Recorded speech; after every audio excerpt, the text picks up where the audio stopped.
गुरु घासीदास बाबा के साथ संदेश। एक, सतनाम को मानो। सतनाम ही सत्य और ईश्वर का नाम है। सत्य को ही जीवन में धारण करो। 2, मनखे मनखे एक समान।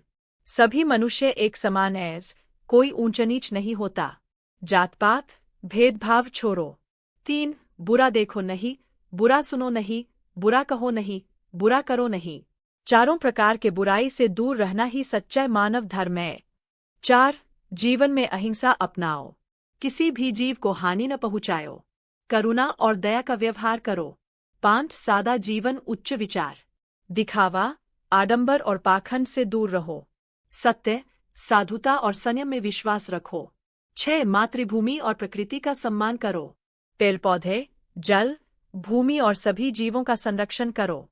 7, सच्चे गुरु की वाणी में विश्वास रखो। गुरु की शिक्षा और मार्गदर्शन को जीवन में उतारो, तभी मोक्ष संभव है। आप सुन रहे थे YouTube चैनल गुरु बाबा के संदेश में। चैनल को लाइक करें, शेयर करें, सब्सक्राइब करें। जय सतनाम साहिब सतनाम।